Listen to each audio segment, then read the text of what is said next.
Ang walang kapantay na martial god, unang yugto. Kabanata 1871, Pagkatalo. Nagsimulang lumipad si Wang Xiao patungo sa maliit na mundong kinaroroonan ni Ling Fang. Agad niyang sinira ang selyo at pumasok. Binantayan ng mga tao mula sa 5 maimpluwensyang grupo ang pasukan. Nang makita nila si Wang Xiao, natulala sila.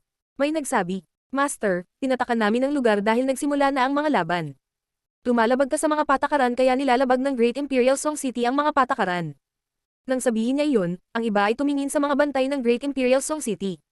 Ministro Wang Xiao, talaga, iyon ang mga patakaran. Sa panahon ng labanan, walang maaaring pumunta rito at mang-istorbo sa kanila. Sabi ng malakas na cultivator mula sa Great Imperial Song City habang magalang na yumuko. Pumunta lang ako para manood.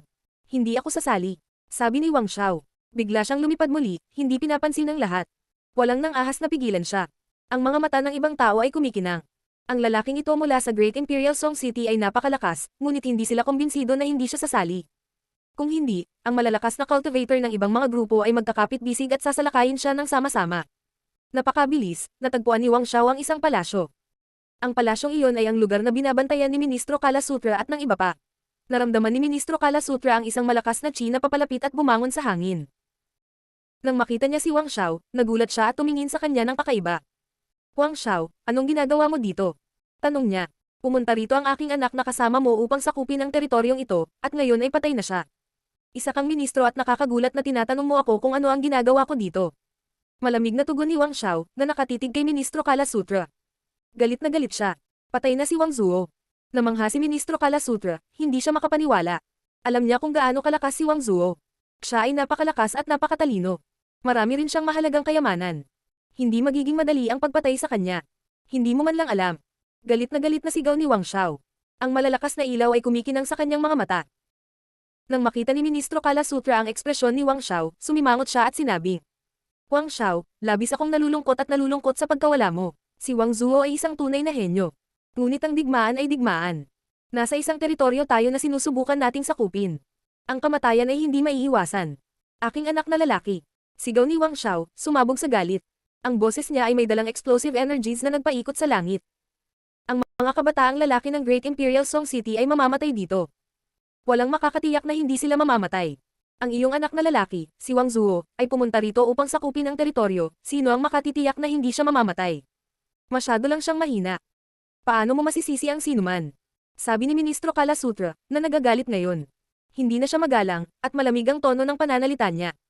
Ang impyerno ay isang malupit na lugar, walang sinuman ang makakagarantiya ng kaligtasan ng sinuman. Kung gusto mong makasigurado na hindi mamamatay ang iyong anak, bakit mo siya pinapractice ng cultivation? Malamig na pidgel ni Ministro Kalasutra. Wang Xiao, ikaw ay isang ministro. Ikaw din ang namamahala sa mga digmaan upang masakop ang mga teritoryo. Ngayon, umalis ka na. Hindi ka pwedeng makisali dito. Kalasutra. Pinandilatan ni Wang Xiao ang ministro na may pagpatay sa kanyang mga mata. Asar. Kung mayroon kang irereklamo, pumunta sa Great Emperor Song para isumbong ako. Binaril pabalik si Ministro Kalasutra. Hindi siya mahina. Malakas siya at agresibo, biglang nagdilim ang paligid. Napakagaling, Kalasutra. Malamig na sabi ni Wang Xiao. Pagkatapos, tumalikod siya at umalis, na nagsasabi sa kanyang balikat. Paglabas mo, kung hindi mo pa nasakop ang lugar na ito, pupunta ako at hahanapin ka. Walang pakialam si Ministro Kalasutra sa sinabi ni Wang Xiao. Kahit na si Wang Xiao ay isang inapo ng Great Emperor Song, may mga patakaran. Ang Great Emperor Song ay isa sa mga hari ng Tenyama Courts. Maraming ministro ang nasa ilalim ng kanyang utos. Hindi niya magawang magalit dahil namatay na ang ilang miyembro ng kanyang pamilya. Ang mundo ng paglilinang ay tungkol sa buhay at kamatayan, lakas at kahinaan. Kahit na ang pinakamalakas na cultivator sa mundo ay maaaring mamatay kung minsan. Si Wang Zuo ay patay na, nakakagulat. Bulong ni Ministro Kalasutra. Nagulat din siya. Si Wang Zuo ay napakalakas at nakakapagtaka, may nagawa pa ring pumatay sa kanya. Hindi nakakagulat na galit si Ministro Wang Xiao. Sino ang pumatay kay Wang Zuo? Sa di kalayuan, may ilang taong dumating. Sa kanila, mayroong dalawang magagandang babae. Sina Qing Qing at Qin Yao. Tatay, sino ang nang-ahas na kumilos ng mayabang? Tanong ni Qin Yao kay Ministro Kalasutra. Madali niyang narinig ang dalawang napakalakas na boses. Wang Xiao. Si Wang Zuo ay pinatay. Siya ay dumating upang humingi ng mga paliwanag. Sabi ni Ministro Kalasutra nang walang pag-aalinlangan. Si Qin Yao at Qing Qing ay namangha. Napatay si Wang Zuo. Anong problema mo? Tanong ni Ministro Kalasutra sa dalawang babae. Natalo kami sa mababang antas ng labanan ng mga emperador ng impyerno. Nakipag-alyansa ang mga kaaway sa mga lokal na tao. Kabilang sa kanila ay may ilang nakakatakot na malalakas na medium level na Hell Emperors. At hindi ito binibilang bilang isang paglabag sa mga patakaran, dahil ang mga taong iyon ay hindi kabilang sa anumang uri ng makapangyarihang grupo. Kung inatake tayo ng mga lokal na tao, masasabi nilang ginawa nila ito ng kusa. Ang sarili nilang mga medium level na Hell Emperors ay hindi nasangkot, malinaw naman. Malungkot na sabi ni Qin Yao. Ang kanilang mga kalaban ay malinaw na nagtakda ng mga patakaran upang umangkop sa kanilang sarili. Napatay na rin si Wang Zuo, kaya dapat na mawala din ang digmaan ng mga medium level na Hell Emperors. Sabi ni Ching Ching, kumikinang ang kanyang mga mata. Nalungkot din siya. Si Wang Zuo ay talagang malakas para sa isang medium level na Hell Emperor. Isa siya sa pinakamalakas nilang asset, isang malaking kawalan. Siguradong natalo sila sa digmaan. Nagtataka siya kung kumusta na si Lin Fang. Talaga, medyo posible. Naunang natalo ang mga high-level Hell Emperors, kaya baka natalo talaga tayo. Malungkot na buntong hininga ni Ministro Kalasutra. Nakita na niya ang labanan ng mga high-level na Hell Emperors, mabilis silang nawasak. Napakakaunting mga tao ang nanatiling buhay. Handa na ang ating mga kalaban. Ang pagkatalo ay hindi isang sorpresa. Pagmamasid ni Qin Yao. Tama, lahat sila ay may pakana laban sa atin at magkapit kamay. Ngayon, manood na lang tayo at huwag na tayong mag-away. Maaari nating hintayin ang pagtatapos ng digmaan. Makikita natin kung makakalaban ulit tayo sa isang punto. Pero kung hindi, pwede tayong sumuko. Sabi ng iba. Parehong tumanggo sina Qing Qing at Qin Yao, inis. Isa itong trahedya para sa Great Imperial Song City. Paunti ng paunti ang mga tao sa lahat ng larangan ng digmaan. Gayunpaman, ang mga labanan ay mas at mas namamatay. Gayunpaman, ang lahat ng iyon ay tila walang kinalaman kay Lin Fang. Noong mga araw na iyon, lumakad siya sa mga bundok, pumunta siya sa mga nayon at lungsod. Nakita niya ang maraming tao, ang ilan ay maswerte, ang iba sa kanila ay naghihirap. Ang ilan ay nahaharap sa kamatayan, ang ilan ay nabuhay. Nakalimutan ni Lin Fang ang kanyang sarili, pinamunuan niya ang kanyang buhay bilang isang ordinaryong tao at pinagmasdan ang paglipas ng buhay. Makalipas ang isang buwan, si Lin Fang ay parang isang taong nagdusa ng husto sa buhay. Punit-punit ang kanyang damit, mukha siyang pagod at tahimik, parang ordinaryong tao. Humiga siya sa damuhan, naglagay ng straw sa bibig at kinagat ito. Mabagal na lumipas ang oras habang nakatingin siya sa asul na langit. Matapos maunawaan ang landas ng buhay at kamatayan, naunawaan ni Lin Fang na hindi niya kayang magsanay ng husto sa kultibasyon sa lahat ng oras. Hindi rin niya kayang pumatay ng mga tao nang walang tigil. Minsan, mahalagang magpahinga at bumalik sa kalikasan. Ang mundo ay maganda, at iyon mismo ay kapaki-pakinabang. Gayunpaman, sa mundo ng paglilinang, imposibleng manatiling kalmado at tahimik sa lahat ng oras. Sa sandaling iyon, isang malakas na hibla ng chi ang lumitaw sa kalangitan at pinahirapan ang buong rehiyon. Tumangala si Lin Fang sa enerhiya. Ilang makapangyarihang ilaw ang lumitaw sa kalangitan, at isang puting kidlat ang bumaba mula sa langit. Isang malakas na hangin ang nagsimulang umihip nang may lumapag sa tabi ni Lin Fang. Tiningnan siya ni Lin Fang nang walang pag-aalinlangan at sinabi, "Bulag ka, ngunit napakadali mong mahahanap ang mga tao." Hinahanap siya ni Jian Mang kahit saan at madali. Nagsisimula na, nagtitipon ang lahat. Tere na. Sabi ni Jian Mang. Siya ay mahusay at hindi nag-aksaya ng oras. Ang walang kapantay na martial god, unang yugto. Kabanata 1872, dalawang tao. Nagtipon ang mga puwersa. Ang 5 dakilang emperador ng impyerno ay tumingin sa pulutong mula sa langit. Gayunpaman, ang bilang ng mga tao sa 5 grupo ay hindi homogeneous. Halimbawa, tila halos walang natira mula sa Great Imperial Song City at Taishan City. Si Ministro Aptala ay mukhang kalmado at mapayapa kahit nakakaunti na lang ang natitira mula sa Great Imperial Song City. Ang digmaan ay tungkol din sa kamatayan. Ang mga labanan upang masakop ang mga teritoryo ay maaari lamang maging malupit. Ang pinakamalakas ay nakaligtas, ang pinakamahina ay namatay. Iyon ang tadhana nila at wala siyang magawa. Sino ang nakipagkamay para patayin ang aking mga tao? Hinihingi ng Hell Great Emperor ng Taishan City. Natalo na sila. Gusto niyang malaman kung sino ang pumatay sa kanilang mga tao. Kung ikaw yan, sabihin mo lang. Sigaw ng isang subordinate ng dakilang emperador ng Taishan Hell. Wala kaming ginawa. Sagot ng malakas na cultivator ng Chujiang City na walang pakialam. Nanatiling tahimik ang iba. Sumimangot ang malakas na cultivator ng Taishan City. Kakaiba. Paanong nawala ang kanyang mga mandirigma ng ganoon na lang? Maraming malalakas na cultivator ang pumunta rito.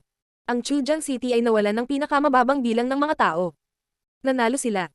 Sabi ng mataas na antas ng Hell Emperor ng Qingguang City. Tila nanalo sila sa labanan ng matataas na antas na mga emperador ng impyerno. Sumasang-ayon ako. Sabi ng Hell Great Emperor ng Taishan City na walang pakialam.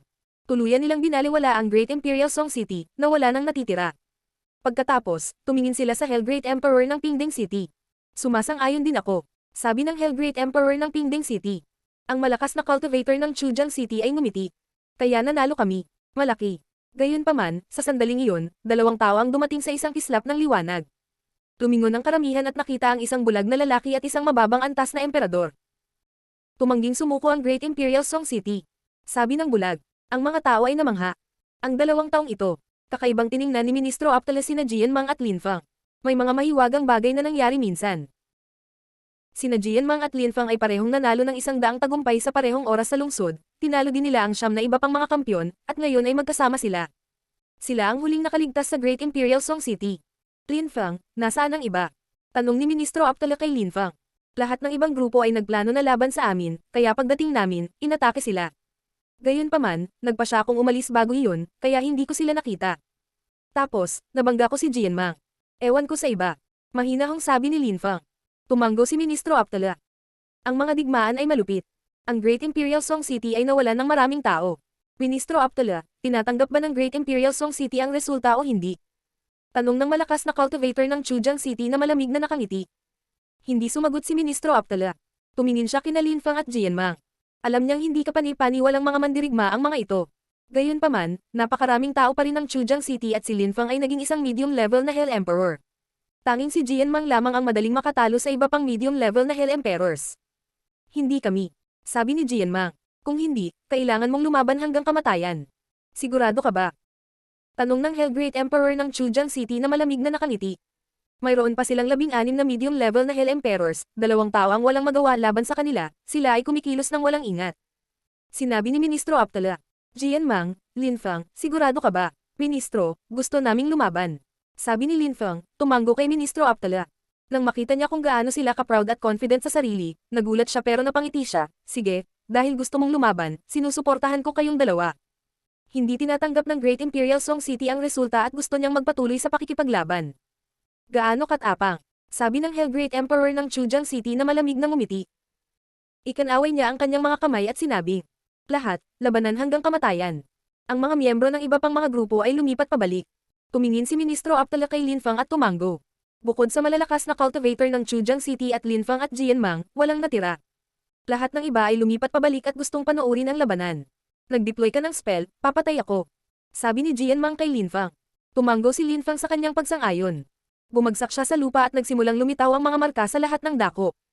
Si Lin Fang ay hinukit ng mga marka ng deployment sa hindi kapani-paniwalang bilis.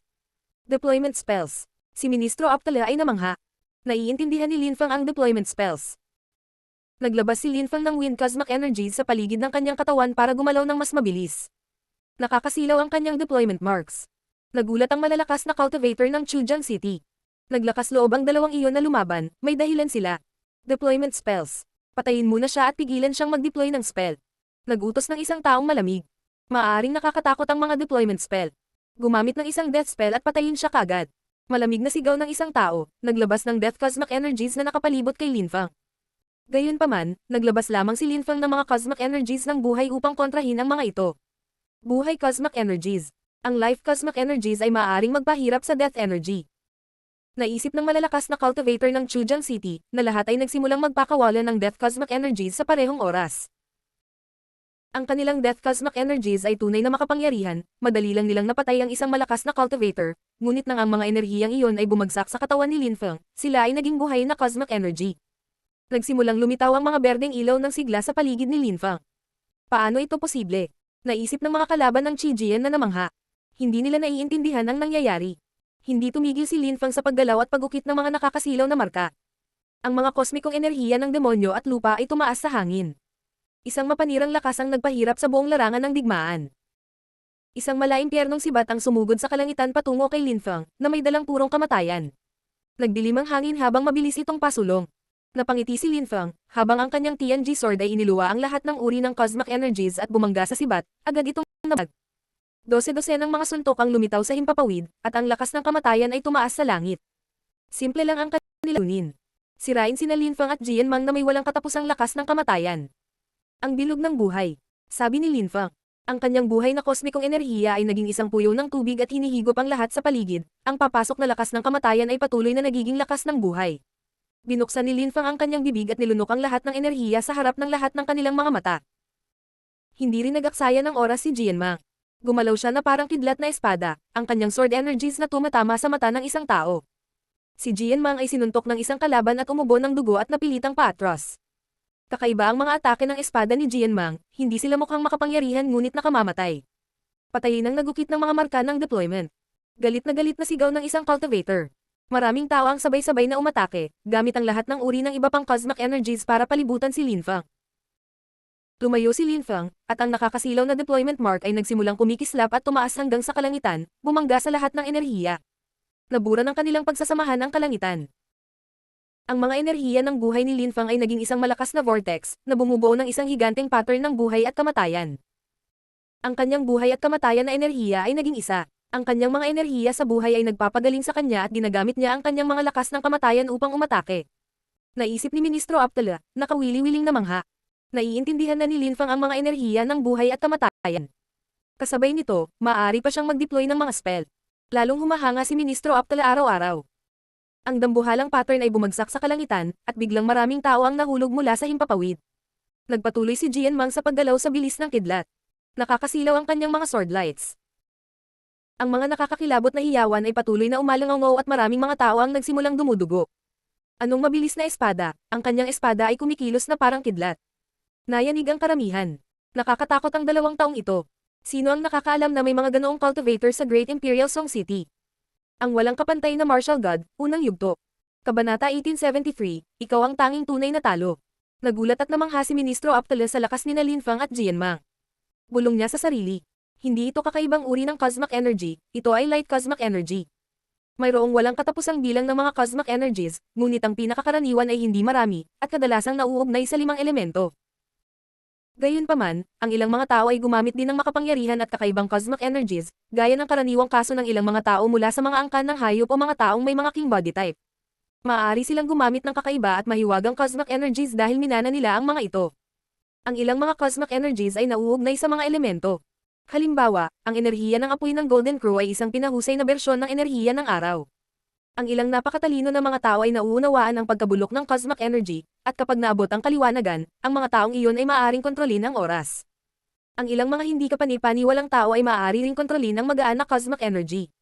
Ang light cosmic energy ay nagbigay ng bilis ng cultivator at maaari ring maging bulag sa mga tao.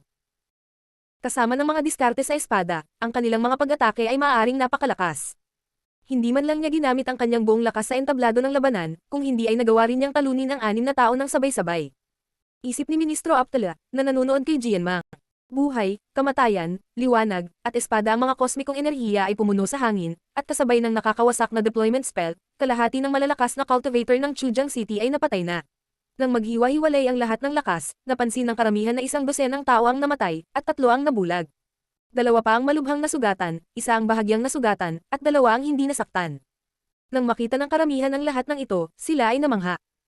Napakalaking trahedya para sa malalakas na cultivator ng Chujang City.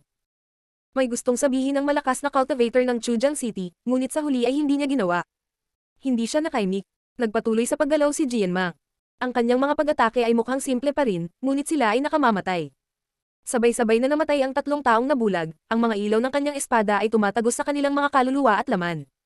Ang malalakas na cultivator ng Chujang City ay namangha, at walang oras na mag-react. Nakakakilabot ang mga atake ni Jianmang, ngayon lang nila napagtanto kung gaano siya kadelikado. Gayunpaman, hindi pa tapos ang labanan. Ikulong. Kumaway si Linfang, iwinagayway ang kanyang mga kamay, at ang isa sa mga nasugatang cultivator mula sa Chujang City ay ikinulong. Ang TNG sword ay kumikinang, gumuhit sa kalangitan patungo sa kanya, tumusok sa kanyang katawan at pinatay siya. Gising na galit na sigaw ng Hellgreat Emperor ng Chujang City. Nayanig ang kapaligiran. Nanginginig pa sina Linfang at Jianmang. Isang lotus sword ang muling tumawid sa kalangitan at 3 pang tao mula sa Chujang City ang namatay. Gayunpaman, sa pagkakataong ito, pinatay sila ni Ministro Aptala. Anong ginagawa mo? Galit na sigaw ng dakilang emperador ng impyerno mula sa lungsod ng Chujang. Nakialam ka, para makialam din ako. Mahinahong sagot ni Ministro Aptala. Pagkatapos, ikanaway niya ang kanyang kamay at pinalibutan muli ng lakas ang isang malakas na cultivator mula sa Chujang City. Namatay agad ang taong iyon. Ang mga tao ay tumingin sa Hellgreat Emperor mula sa Chujang City. Talagang nilabag niya ang mga patakaran sa pamamagitan ng pakikisangkot. Ang mga medium-level na Hell Emperors ng Chujang City ay pinapatay. Pinatay silang lahat ni Linfang, Jianmang, at Ministro Aptala. Ang mga taong iyon ay pawang mga bayani mula sa Chujang City, at ngayon silang lahat ay namatay. Anong trahedya?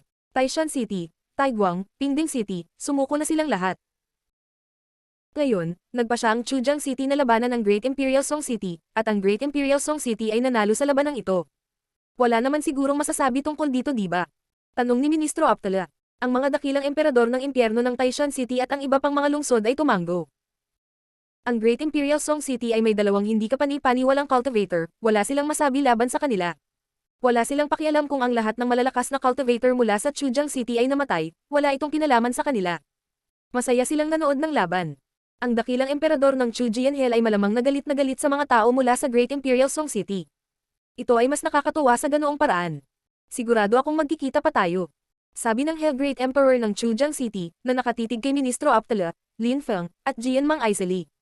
Tumalikod siya at umalis. Hindi niya kailangang manatili doon.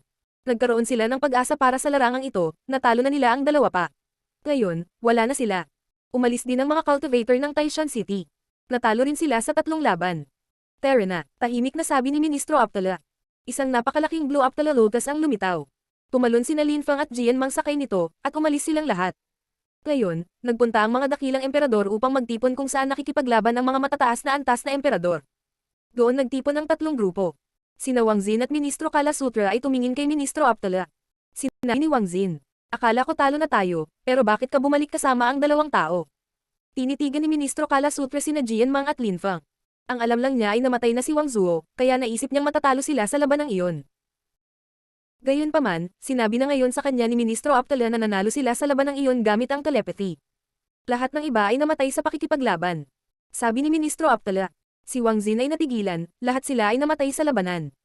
Patay na rin si Wang Zuo. Nagulat at nagalit si Wang Xin, magkadugo sila ni Wang Zuo. Sila ay mga inapo ni Great Emperor Song. Paano niya ito ipapaliwanag kay Wang Xiao? Namatay ang lahat, pati si Wang Zuo, tapos nanalo ang 2 nakaligtas. Tanong ni Wang Xin. Hindi siya makapaniwala. Nakaligtas si Lin Feng, namatay si Wang Zuo, pinrotektahan ba ni Ministro Aptala si Lin Feng? Matagal na siyang namatay. Sabi ni Ministro Kala Sutra. Pumasok pa si Wang Xiao para itanong kung ano ang nangyari. Pinabalik ko siya. Ito ay isang digmaan, hindi isang laro. Namatay si Wang Zuo, bahagi iyon ng digmaan. Pumunta dito si Wang Xiao kanina. Nagulat si Wang Xin, at hinatak ang mahabang mukha. Tumingin siya kay Ministro Kala Sutra. Ministro, dapat sinabi mo sa akin ng mas maaga. Namatay si Wang Zuo. Kahit nasakupin nila ang teritoryo, hindi siya patatawarin ni Wang Xiao. Kumunat ang noo ni Ministro Kala Sutra. Ano ang naisip ni Wang Xin? Ang mga inapo ng Great Emperor Song na iyon ay mas mataas sa kanila, o ano? Sila ay mga ministro, mas malakas sila kaysa kay Wang Xin, paano sila magsusumbong sa kanya? At dahil namatay si Wang Zuo, paano ka nanalo sa medium level na labanan ng Hell Emperors? Tanong ni Wang Xin. Hindi ko alam kung paano namatay si Wang Zuo. Gayunpaman, sa pagtatapos ng 3 buwan, nagpa siya sina Lin Feng at Jian Mang na lumaban ng mag-isa at tinalo ang lahat ng malalakas na cultivator ng Chujiang City. Nanalo sila. Ipinaalam sa kanila ni Ministro Aptala. Nagulat si Wang Xin at tinitigan sina Lin Feng at Jian Mang. Natalo mo ang lahat ng mga cultivator ng Chujiang City. Hindi makapaniwala si Wang Xin at nagtanong. Ministro Aptala, pinamunuan mo ang labanan doon, at nakakagulat na hindi mo alam kung paano namatay si Wang Zuo. Napatingin si Wang Xin kay Lin Feng at nagtanong. Paano namatay si Wang Zuo? Ginawa ni Wang Zuo ang mga bagay sa kanyang sariling paraan at namatay, bakit kailangan mo kaming tanungin, guro? Tanong ni Lin Feng kay Wang Xin. Ang pagkamatay ni Wang Zuo ay isang malaking problema, kailangan kong maunawaan. Sabi ni Wang Xin. Si Wang Xiao ay talagang malakas, at si Wang Zuo ang nag-iisang anak ni Wang Xiao. Tutulungan sana nila siyang masakop ang teritoryong iyon, kailangan nilang magkaroon ng malinaw na paliwanag. Masama ang ugali ni Wang Xiao, maaalala niya sila. Itinaya namin ang aming buhay at ngayon mo lang naalala ang pagkamatay ni Wang Zuo. Hindi mo ba alam na si Ministro Aptala at Ministro Kala Sutra ay nawalan din ng maraming tao? Walang pakialam na tanong ni Lin Feng. Si Wang Xin ay mukhang galit na galit. Parehong iniisip sina Ministro Aptala at Ministro Kala Sutra, ngunit si Lin Feng ay naglakas loob na sabihin ito ng malakas. Si Wang Xin ay nanatiling tahimik sa kahirapan. Mga kamahalan, kung sumasang-ayon ka, maaari kang sumali sa hukbo ng Qinguang City. Sabi ng kalapit na Hell Great Emperor mula sa Qinguang City kay Lin Feng at Jian Mang. Marami na silang nagawa para sa Great Imperial Song City, at ngayon ang mga pinuno ng Great Imperial Song City ay tila walang utang na loob. Sila ay higit sa handa na tanggapin ang gayong malalakas na cultivator. Hindi kinakatawan ni Wang Xin ang Great Imperial Song City. Nagpahayag lamang siya ng kanyang sariling opinyon. Sabi ni Ministro Aptala sa sandaling iyon. Natakot si Wang Xin kay Wang Xiao, kaya ganoon siya kumilos. Kala Sutra, hindi na ako sumasali, at ikaw? Tanong ni Ministro Aptala. Tumingon si Kala Sutra at kumaway ng walang kwenta. Umi-atres din kami. Tumanggo si Ministro Aptala at tumingin kina Linfang at Jianmang. Tara na, isang napakalaking lotus ang muling lumitaw, ang ilang natitirang mga tao ay tumalon dito. Si Ching Ching, Linfang, at ang iba pa ay tumalon sa lotus at umalis nang hindi man lang sumulyap kay Wang Xin. Hinatak ni Wang Xin ang mahabang mukha. Si Ministro Aptala at Ministro Kala Sutra ay dumating upang tumulong, at kung wala sila, wala na siyang magagawa. Tumingin siya sa mga cultivator mula sa Qinguang City at Pingdeng City, tumingin sila pabalik sa kanya ng nanunuya. Parang nagiinit ang pisngi niya. Nakapagtataka, binaygo siya ng lahat, at ngayon siya na ang tunay na talunan. Ang walang kapantay na martial god, unang yugto. Kabanata 1874, Aptala Army. Si Ministro Aptala at Ministro Kala Sutra ay bumalik sa lungsod. Alam na ng maraming tao ang tungkol sa digmaan. Hindi nagtagal, namatay si Wang Zuo sa labanan, nabaliw si Wang Xiao at nasira ang maraming gusali. Si Ministro Aptala at Ministro Kala Sutra ay dumanas ng mabibigat na casualty, ang mga bagay ay hindi maganda para sa kanila. Sabi ng ilang tao nang makita nilang bumalik ang dalawang ministro. Si Wang Xin ay bumalik din. Galit na galit siya. Nang makita ng mga tao kung gaano galit na galit si Wang Xin, naunawaan nila na ang digmaan ay hindi naging maayos. Sina Ministro Kala Sutra at Ministro Aptala ay nakipagdigma para kay Wang Xin, sila sana ang tumulong sa kanya sa pagsakop sa teritoryong iyon. Si Wang Xin ay magiging ministro sa ganoong paraan. Gayunpaman, natalo siya. Pagkabalik ni Wang Xin, agad siyang nagtungo sa pribadong distrito dahil inapo siya ng Great Emperor Song. Kahit na ang mga taong may mga pribilehiyo ay hindi makapunta doon ng librero, si Wang Xin ay mukhang malungkot. Pumunta siya sa isang palasyo at naghintay sa labas, hindi nangangahas na pumasok. Makalipas ang ilang sandali, lumitaw ang isang matandang lalaki. Ang kanyang buhok ay puti at siya ay may mga kulubot sa lahat ng dako, ngunit nagawa pa ring magmukhang nakakatakot. Sinulyapan niya si Wang Xin nang walang pakialam. Natalo ka, malungkot na sabi ng matanda. Ibinaba ni Wang Xin ang kanyang ulo. Monsenyor, Ministro Aptala at Ministro Kala Sutra, kayo ay masyadong mayabang. Hinayaan nilang mamatay si Wang Zuo at sa huli, nagkaroon kami ng pagkakataon na masakop ang lugar na iyon, ngunit ayaw nilang hayaan akong kontrolin ito, kaya iniwan nila ako. Wala silang pakialam sa amin ng mga inapo ng Great Emperor Song. Upang maging isang ministro sa impyerno, kailangan mong maging isang taong may kabutihan at karangalan. Ang mga ministro, at lalo na ang dakilang Emperador Aptala, ay hindi kailanman susubukang gumawa ng anumang bagay para saktan ka. Kinokontrol pa ni Ministro Aptala ang lakas ng 10,000 bagay ng paglikha. Hindi niya sinasadyang saktan ang mga tao. Hindi rin sana nila sasaktan si Wang Zuo. Kung nabigo ka, nangangahulugan ito na hindi ka angkop na maging isang ministro. Simula ngayon, huwag ka nang pumunta rito. Mahinahong sabi ng lalaki. Si Wang Xin ay nagsimulang manginig ng marahas, at ang kanyang mukha ay namutla. Siya ay nasa gitnang bahagi ng Great Imperial Song City, ang lugar na ito ay ang simbolo ng lungsod. Simula ngayon, hindi na siya makakapunta doon, naintindihan na niya ang ibig sabihin nun. Monsenyor, protesta ni Wang Xin, nanginginig sa takot. Pumunta ka na, sabi ng lalaki, walang pag-aalinlangan na gumawa ng show ang motion. Tumalikod siya at bumalik sa palasyo. Ang puso ni Wang Xin ay tumitibok ng malakas. Mas makapangyarihan pa ang matandang iyon kaysa sa sinabi ng mga alamat tungkol sa kanya. Siya lang ang nakakakita ng Great Emperor Song. Ang makita ang Great Emperor Song ay napakahirap kahit para sa mga ministro. Ang Great Emperor Song ay isa sa mga hari ng Tenyama Courts, isa sa 10 dakilang pinuno ng impyerno. Kahit ang kanyang mga inapo ay hindi alam kung gaano siya kalakas. Umalis si Wang Xin at sa malayo, naramdaman niya ang malamig na enerhiya na pumapalibot sa kanya. Tumingon siya at nakita si Wang Xiao. Brother Wang Xiao. Magalang nabati ni Wang Xin sa kanya. Huwag mo akong tawaging ganyan. Sabi ni Wang Xiao ay galit. Tinatanong kita, sino ang pumatay sa anak kong si Wang Zuo? Ang ekspresyon ni Wang Xin ay lubhang nagbago. Anong malas? Anong trahedya, napakasama na araw na ito. Kailangan niyang magbigay ng paliwanag kay Wang Xiao, ngunit hindi niya alam kung paano namatay si Wang Zuo. Kapatid na Wang Xiao, pagkatapos nating makapasok sa teritoryong iyon, hiniling ko kay Ministro Aptala na alagaan si Wang Zuo. Gayunpaman, nang maglaon, sinabi nila sa akin na siya ay pinatay. Galit na galit ako kay Ministro Aptala at Ministro Sutra. Pagkatapos, iniwan nila ako at tumanggi na ipagpatuloy ang pagtulong sa akin sa pagsakop sa lugar, napilitan akong umalis sa maliit na mundo at bumalik ng mag-isa. Malamig na sabi ni Wang Xin. Sinisikap niyang sisihin ang iba sa lahat ng problemang iyon. Ang ibig mong sabihin ay hindi mo alam kung paano namatay ang anak ko. Tanong ni Wang Xiao. Pinalibutan ng malamig na chi si Wang Xin. Ang mga larangan ng digmaan ay nahahati sa 3, isa para sa mababang antas ng mga emperador ng impyerno, isa para sa mga katamtamang antas ng mga emperador ng impyerno at isa para sa mga mataas na antas ng mga emperador ng impyerno. Sinundan ni Wang Zuo si Ministro Aptala sa medium level na larangan ng digmaan ng mga emperador ng impyerno. Tanging ang mga medium level na Hell Emperor lang ang makakalaban, kaya dapat walang nangyari kay Wang Zuo. Hindi ko alam kung ano ang ginawa ni Ministro Aptala. Maaari kang pumunta at suriin, kapatid na Wang Xiao. Isang grupo ng kalokohan. Galit na sigaw ni Wang Xiao. Nakuha ng anak ko ang aking anteng-anteng. Maaari niyang gawin itong sumabog upang protektahan ang kanyang buhay. Maliban kung inatake siya ng isang dakilang emperador ng impyerno, hindi siya maaaring mamatay. Paano siya mamamatay sa medium level na larangan ng digmaan ng mga emperador ng impyerno? Palagay ko rin ay kakaiba. Sang-ayon ni Wang Xin. Naisip na niya iyon.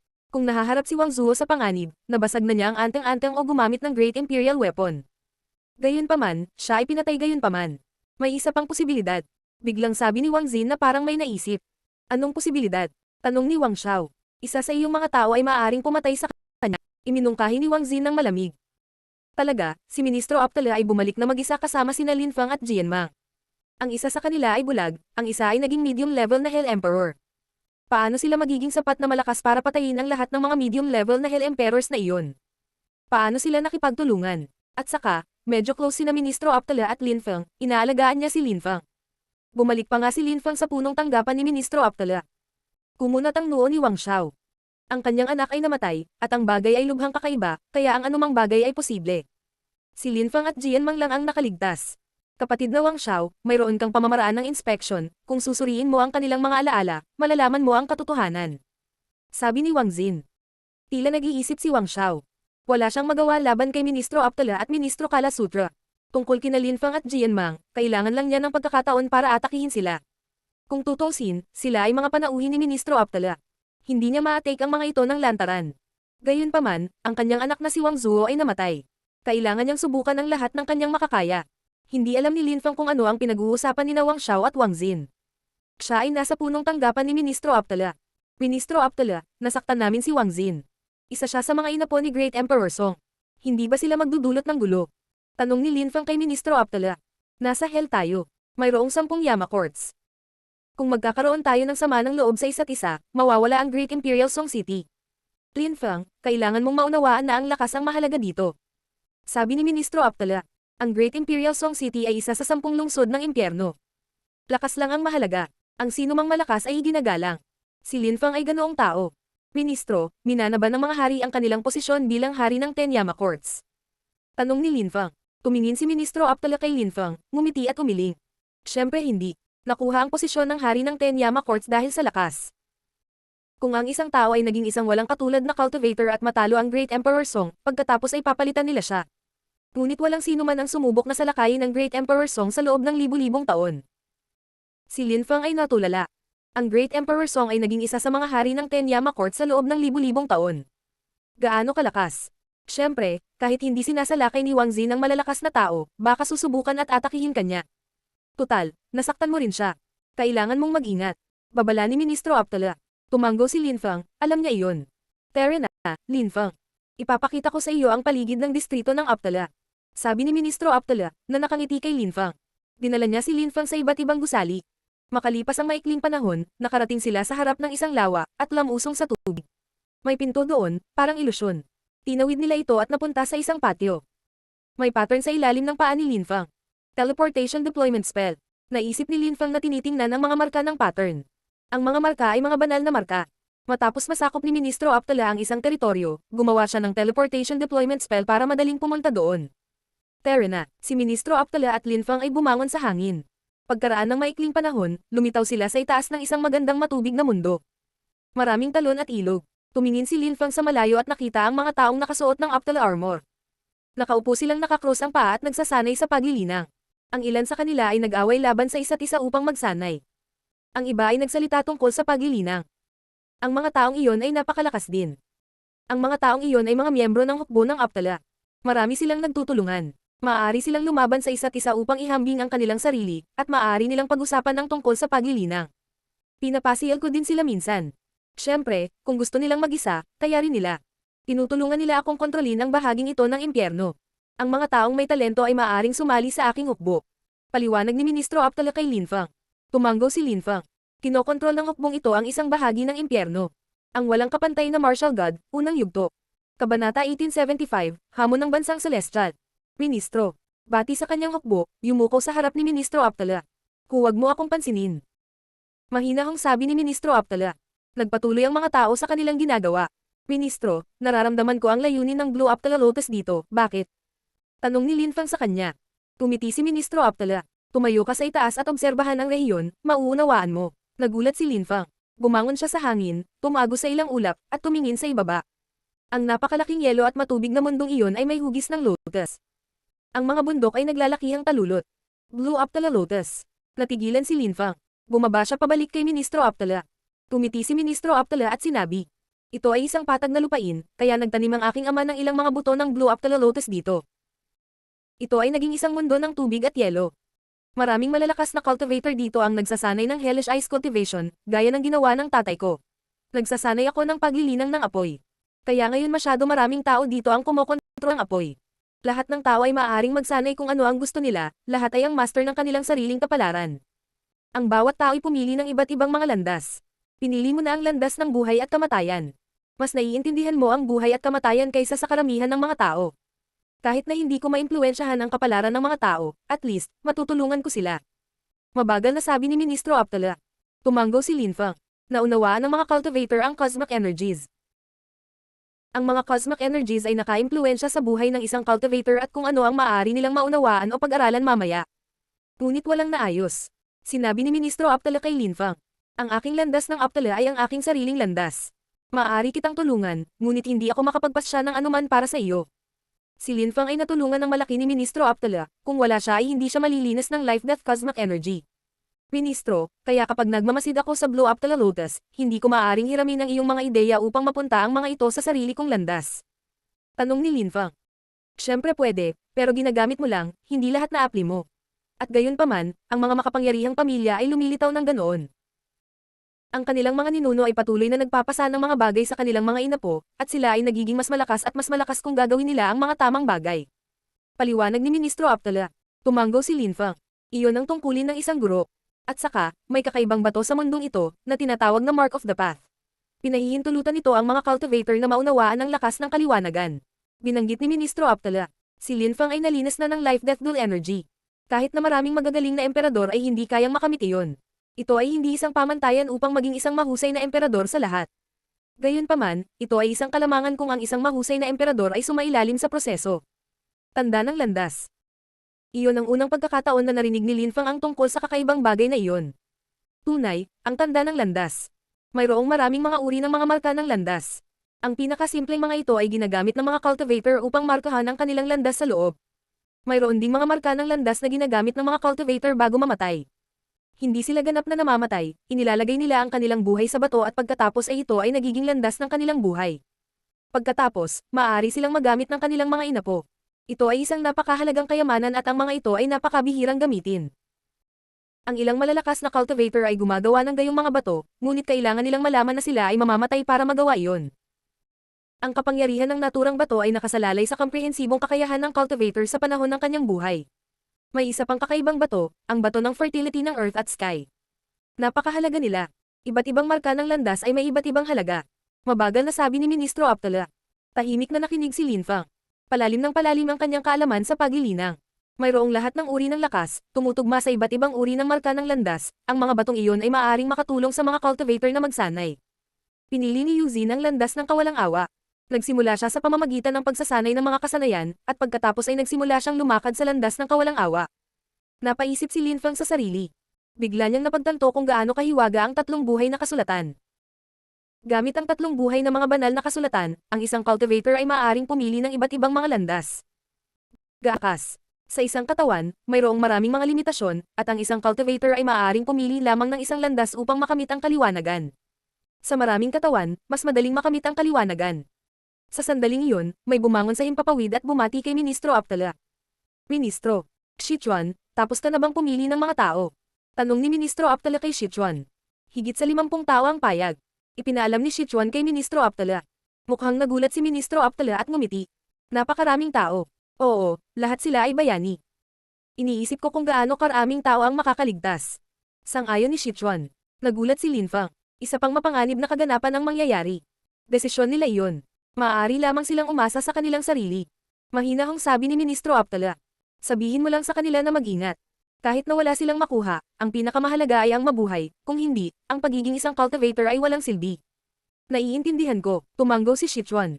Nang marinig ni Ching Ching ang pag-uusap ni na Ministro Aptala at Sichuan, kumikinang ang kanyang magagandang mata. Tumingin si Sichuan sa kanya at ngumiti. Ching Ching, lalo kang gumaganda. Hindi ka ba naghahanap ng lalaki? Sichuan, pinagtatawanan mo ako. Ang iniisip lang ng mga lalaki ay tungkol sa paglilinang, bakit sinasabing maganda ako sa tuwing pinag-uusapan mo ako? Baka balang araw pupunta rin ako sa Celestial Country. Tumiti Ching Ching. Kilalang kilala niya si Sichuan, assistant ito ng kanyang ama, isang vice ministro. Bawat ministro sa impyerno ay may vice-ministro. Ching Ching, magiging masaya ako kung gagawin mo. Sa tingin ko ay hindi ka gustong umalis ng iyong ama. Tumisi kay Sichuan. Sa mundo ng paglilinang, ang mga babae ay hindi kasing galing ng mga lalaki, iyon ay isang katotohanan. Hindi nila hinamak ang mga babae, ngunit ang mga babae ay hindi kasing dominanti sa landas ng paglilinang. Hindi rin sila malupit tulad ng mga lalaki. Siyempre, maraming babae ang mas malakas din kaysa sa maraming lalaki. Mas marami lang ang malalakas na lalaki kaysa malalakas na babae. Kung siya ay sapat na malakas, maaari siyang pumunta kung gusto niya. Sumang-ayon si Ministro Aptala. Ministro, sino itong binata? Hindi ko pa siya nakita dati. Tanong ni Sichuan, nakatingin kay Linfang. Kahit na si Ministro Aptala ay mapagpakumbaba at magiliw, hindi maraming tao ang maaaring tumayo sa tabi ni Ministro Aptala ng ganoon. Malamang na nagustuhan ni Ministro Aptala ang binatang ito. Nakalimutan kong ipakilala sa iyo. Ito ay si Linfang. Hindi siya isang mababang antas ng Hell Emperor, ngunit maaari niyang talunin ang mga high-level na Hell Emperor. Nakangiting sabi ni Ministro Aptala. Nagulat si Sichuan at nagtanong. Hindi niya itinatago ang kanyang cultivation level. 3 buwan na ang nakalipas, siya ay nasa battle stage sa labas ng lungsod, sa battle stage ng mga low-level na Hell Emperors. Nakamit niya ang 100 walang tigil na tagumpay, at pagkatapos ay natalo niya ang 9 na iba pang kampyon, tinalo pa niya ang 6 sa kanila ng sabay-sabay. At habang nakikipaglaban siya, naging medium level na Hell Emperor siya. Paliwanag ni Ministro Aptala, na nakangiti habang kinukwento ang nakaraan. Halos hindi siya naging medium level na Hell Emperor at kayanan niyang talunin ang mga high level na Hell Emperor. Sabi ni Sichuan. Hindi siya makapaniwala. Paano hindi ka panipaniwala? Kinuha ko sila para sakupin ng isang teritoryo. Ang iba pang cultivator na nanalo ng 100 laban ay isang medium level na Hell Emperor. Magkasama, tinalo nila ang 16 na medium level na Hell Emperors mula sa Chujiang City. Namangha si Sichuan. 2 tao ang natalo ng 16 na medium level na Hell Emperors mula sa Chujiang. At nasaan ang isa? Mag-isa lang siyang may lakad. Sige. Sabi ni Sichuan sabay tango. Tumingin siya kay Linfang at sinabing. Munting kaibigan, kapag naging high-level Hell Emperor ka, dadalhin kita sa Celestial Country. Iyon din ang iniisip ko. May mga cultivator ng iba't ibang antas sa Celestial Country. Maraming low-level na Hell Emperors at medium-level na Hell Emperors doon, ngunit ito ay masyadong mapanganib para sa mga taong hindi high-level na Hell Emperors. Kapag si Linfang ay naging isang high-level na Hell Emperor, dalhin siya doon. Makikinabang siya rito. Sumang-ayon si Ministro Aptala. Tinanong ni Linfang, Ministro, ano ang Celestial Country? Ang bansang Celestial ay isang mundong nilikha para sa mga henyo. Maraming napakalakas at magiting na mandirigma doon na patuloy na lumalaban upang maging mas malakas. Kapag nagpupunta ang mga tao doon, tinatawag nila itong Challenge of the Celestial Country. Paliwanag ni Ministro Aptala sa simpleng salita. Lumiwanag ang mga mata ni Linfang.